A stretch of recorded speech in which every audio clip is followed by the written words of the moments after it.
Welcome to This Is Why Everything Sucks. Alright, so I went to get my pole saw, my ancient pole saw, which you've watched me use here before many times, and cut the limbs out of the tree. Mm-hmm. So I put oil in it, I go put the cap on. There used to be a suction cup on here, a little pump button that worked like a suction. It was supposed to pump the oil to the chain.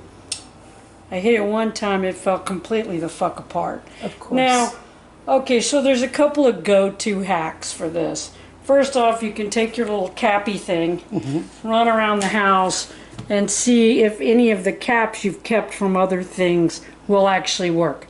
Good luck with that. All right. Or you can just make a top for that cap, which is what I'm going to do out of an old Folgers lid.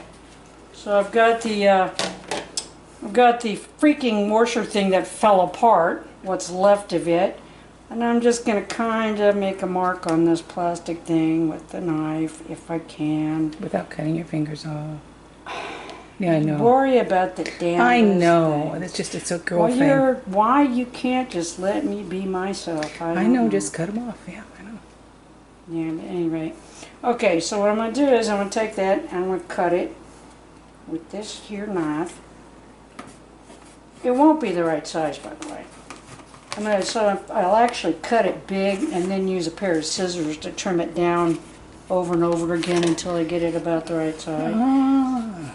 Yeah, because that's what you just count on it being wrong. So there you go. See, now that would slide in there, and I'll be goddamned if it didn't fit first try. Yay! Okay, so now I have another plastic top, and I just screw that on, and my pole saw should hold oil again. But that's the way everything starts. I know. Okay, this is why I get pissed off at planned obsolescence. Look at this shit. Oh my goodness. Now I realize it's old, but it shouldn't be falling apart. No. That's bullshit. There's no reason for that to fall apart. That's because it was made with something that wasn't actually rubber. Right, something that was planned to biodegrade and fall apart. Something that was made to biodegrade and fall apart. So you'd have to buy something new. Yeah, so you'd have to buy another one. But Okay, are we going out? I'm going out. Yeah, you can come with me if you want and turn that. So, of course, I had to dump all the oil that was in it out because when it broke, the little plastic hoo-ha went in the goddamn oil basin. Yes, of course it did. Which would, of course, Really tear it up. Well, it will make sure that the oil can't get to the freaking thing at all. Now, oh my God, how old is that bottle of oil? It's old. Yeah. I found that I was cleaning somebody's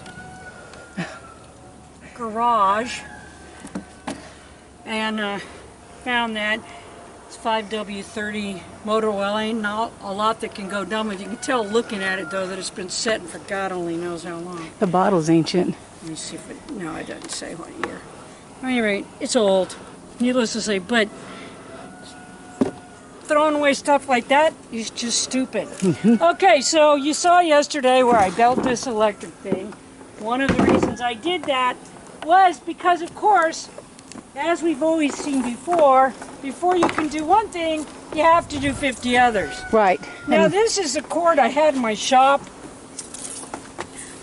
I don't actually know if it works or not.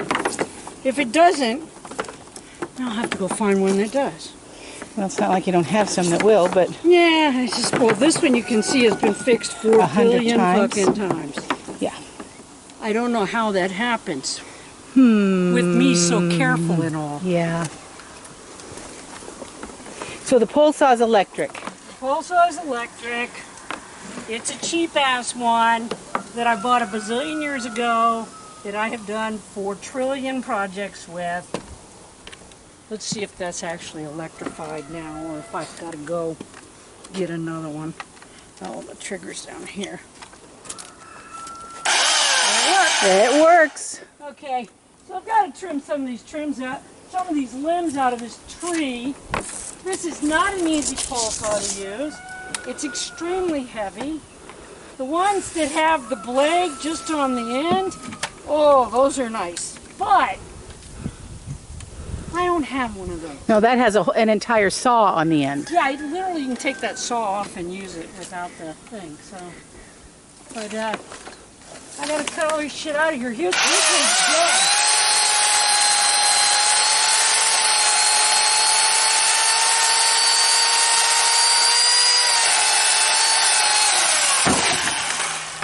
That's nice.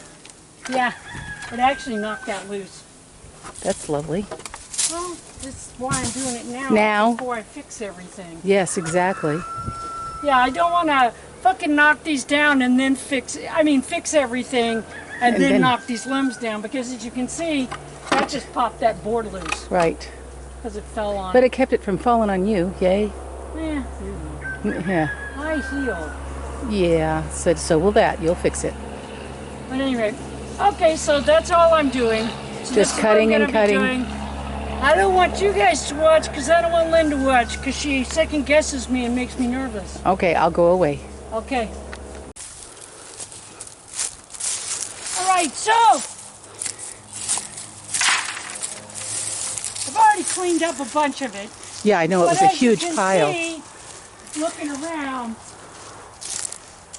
there's quite a bit over here and over there, and there was a big pile here.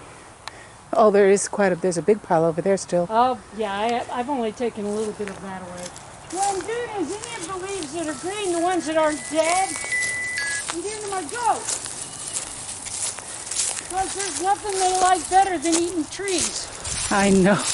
Right. They're in hog heaven right now. So this is part of what you cleared away from closer. This is what I cleared up. No, some of it's from the backside too. They've already freaking stripped one. Yeah, one or two. The ones I brought from the other side. Great. But Poor starving critters. I know. They only have this entire pasture. I know, right? All the way to the red barn. They love trees. And in fact, what I do is I take my hedge trimmer and I trim this stuff down. The reason why it's not all trimmed up pretty all the time is because I let it grow, and then if you look down at the other end, you can see where I've started trimming. And I come this way with it. Yeah, a little bit, yeah. Feed it to the goats a little bit at a time. Well, it gives isn't it evergreen? Yes, the privet is. The privet's evergreen, so it gives them green in the winter. But, and I'm just going to cut it up, and the stuff that's firewood side, I'm just going to cut it into lengths and throw it to the side. I'll cut it up later when I'm not trying to clear and fix and build. And yeah, you got a lot out of that tree. I cut a lot. I couldn't get this snag and that There's snag. two snags, yeah, I saw them. I did get the other one that I didn't think I was going to be able to get. I got it by knocking one out on the other side. Wow. But I couldn't reach these even with full extension. So Well, at least they're not hanging over the house. they're not hanging over the nothing's hanging, nothing dangerous is now hanging over the actual deck. Right. So there's that, and I got this one trimmed. This one was really important because that's one of the major trees from the treehouse, and it had a couple of sickly limbs on it. The problem with sickly limbs in this area is carpenter ants will get in them, and then they will eventually invade the rest of the tree if you're not careful. Okay, so a lot of this those were the sickly And a lot of limbs. the stuff that little Willie left hanging out, I took off with the pole saw too. Right. But, so most of this will get used for firewood. Well, it'll all get used for firewood one way or the other. Because what'll happen is, even that brush that I'm throwing to the goats, after the goats strip it, we'll throw it back over the fence and burn it in a brush pile. Right. When we have a bonfire, because Right. that's how our family meets now, is around a bonfire. Right. So we Which have we that love. big fire ring. That's what we do with it. So we'll have a Thanksgiving bonfire, probably a Halloween bonfire, Thanksgiving bonfire, day of the week that ends with Y. Bonfire. Yes. Yeah. Yeah. So I do that all the time just to remind myself I'm alive. There's no, some more mosquito was trying way over there. Yeah, it's a lot. When you look up at the tree, you're like, what did you trim? I don't see what you fucking trimmed. Well, There when was you a look at lot. the ground, It's a lot. Yeah. What I would like to show them is how to freaking sharpen a chainsaw. I'll have to show them that someday. Okay, but you'd already done it, I guess. I've both already if I didn't sharpen my pole, here's the thing about having a dull ass chainsaw. When it's dull, you might as well just take it and slam it against the wood and pretend like you're chopping it. So you have to sharpen it. But there's easy ways to sharpen and difficult ways. And I've got a couple of easy ways that I do it. Well, then we'll do a whole video on sharpening a chainsaw. Well, that would be boring as hell. No, it would not. And now we sharpen these tools. No, I have a feeling you'll make it interesting. All right. That's enough. I'm cleaning up brush. I'm hot, I'm tired, I'm sweaty. I smell funny. And so do you. So, till next time. Till next time.